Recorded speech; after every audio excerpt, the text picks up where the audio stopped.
Hi Pisces, and welcome to your November 2023 astrology horoscope. 2024 is almost around the corner, whether you want to believe it or not, it's true. And for those of you that want a little bit extra support for 2024 and you're curious what it has in store for you personally, then I wanted to let you know that my books are open. I have 10 spots available only, so make sure you book before they're gone.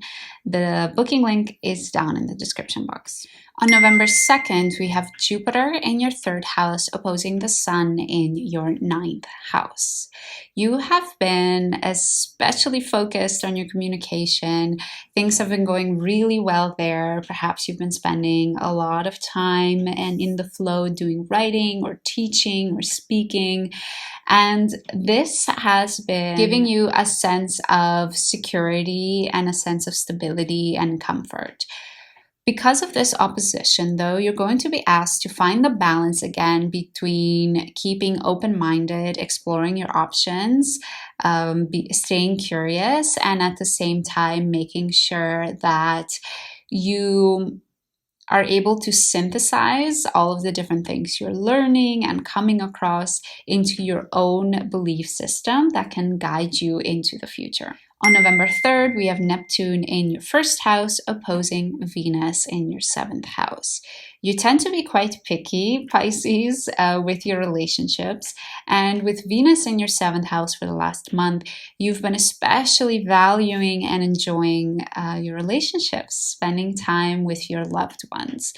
On this day, however, you're going to be asked to bring back in balance, pursuing your own goals, your own pleasures and ambitions with those in your partnerships. On November 4th, Saturn goes direct in your 1st house. Saturn is officially done with Aquarius. It's not going back there anymore. From now on, it's Pisces and onwards. Having Saturn in your 1st house, you might find it especially difficult to express yourself as an individual for the next 2 years.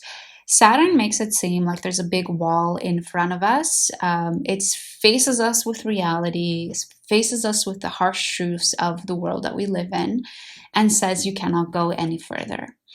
One thing that we have to keep remembering with Saturn is that we can still get there. The only way we can do it is if we admit there's a wall in front of us and we try to go around it. So we're not avoiding all of the difficulties, but instead we're approaching it in a very mature way. See if you can accept any limitations as to who you are. You might finally be getting faced with the fact that you are not this beautiful idea that you have of yourself, that you are a person that can sometimes be lazy, that you are a person that sometimes can do not so nice things, as all of us are, of course. And Saturn in there is asking you to really become mature about the way you look at yourself. It's time to really become honest with who are you actually and how you carry yourself out into the world. On November 13th, there is a new moon in Scorpio in your 9th house. So the moon, the sun, and Mars are opposing Uranus in your 3rd house. Actually, for all of November, we have the Sun and Mars moving pretty much in conjunction together. And this is beautiful for your energy and your focus. If there is something difficult that you need to do, November is a beautiful time to do it. During this new moon, though, specifically for you, Pisces, you might find that there is a new beginning for you in your educational area.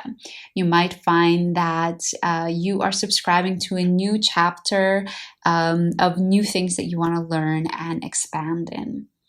Having Uranus in your 3rd house for a while now, you might have been experiencing some ups and downs when it comes to all of the information you've been gathering from the world around you.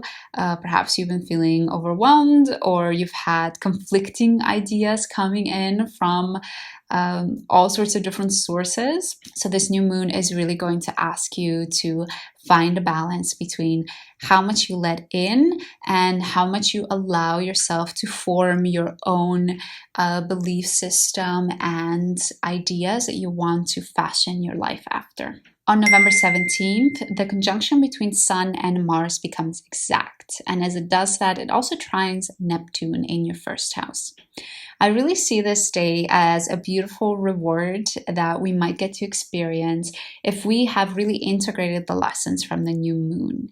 If you have allowed this new beginning a couple of days before during the new moon to really incorporate that into your life, then on November 17th, you might find that you're finding it a little bit easier to express yourself and to come across to others in the beautiful way that you are. People might be quite attracted to your energy and to how you come across. On November 21st, Mars and the Sun reach the final degrees of Scorpio.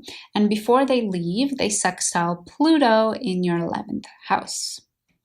With Pluto in the 11th house for the last 20 years, you've been really learning how to find your power and your meaning within your network and within the future version of you that you want to become. So it's really a beautiful end to Scorpio season that wants you to remember going onwards as you shift your focus from learning to actually stepping out into the real world, that you remember this network that can support you, and that you remember that ultimately you're working towards this greater version of you. On November 23rd, the Sun enters Sagittarius, or your 10th house, and as it does that, it squares Saturn in your first house. Just a day later, on the 24th, Mars also enters your 10th house, and as it does that, it also squares Saturn. So this shift with the Sun and Mars into your 10th house, as I just shared, shows that you are, at least for now, done with all of the studying, with all of the learning, and you're ready to step out into the real world and share with people this expertise that you have. And this shift in focus might not happen in the easiest way possible, at least at first, because we have that square to Saturn. So because you have a little bit of this dampening energy in terms of the way you show up to others, you might not feel as confident. It might make it a little bit more difficult for you to make that step from learning into the real world. Don't be afraid. The Sun and Mars move quite quickly. So before you know it, they're going to loosen from that square with Saturn, and you should be able to get into Sagittarius season with ease. On the 27th, we have a full moon in Gemini in your 4th house. So the moon is in your 4th house while the Sun and Mars are in your 10th house. And during this full moon, we also have a beautiful conjunction between Venus and the South Node. These two are conjunct in your 8th house. A full moon represents a new piece of information that is being revealed. And because this full moon is happening in Gemini, I think that there might be a lot of information being revealed and a lot of chaotic, overwhelming information being revealed. And for you specifically, it might be something from your home, your family. You might be learning some new piece of information from that area of your life that is really challenging this urge that you have, this need that you have to focus on your career, to focus on going out there into the world and spreading your expertise and your knowledge. And especially because Venus and the South Node are conjunct in your 8th house during this full moon, I would urge you to take a look at where you are people-pleasing in your intimate relationships. Where are you keeping relationships, where are you keeping yourself quiet in your relationships in order to avoid any conflict? Whereas honestly, you would prefer to do something else or to show up in a different way. See if you can be truly honest with yourself, and that's going to help you find this balance between the energy that you expend in your career versus the energy that you expend on your personal life. The conjunction between Venus and the South Node is only going to get more intense after the full moon. It's going to reach its peak on November 29th. So overall, Pisces, wow, I think November is going to be quite intense for you. There is quite a bit happening for you in terms of communication and learning. And towards the second part of the month, you are ready to step out into the world. You have some difficult aspects with Saturn in your first house. You might feel not so self-confident. But I want you to know that you have got this. If you do want extra support for 2024, after all, Saturn is going to be in Pisces for all of 2024, then don't forget I have my books open. You can book a 1-hour personalized reading for the year ahead.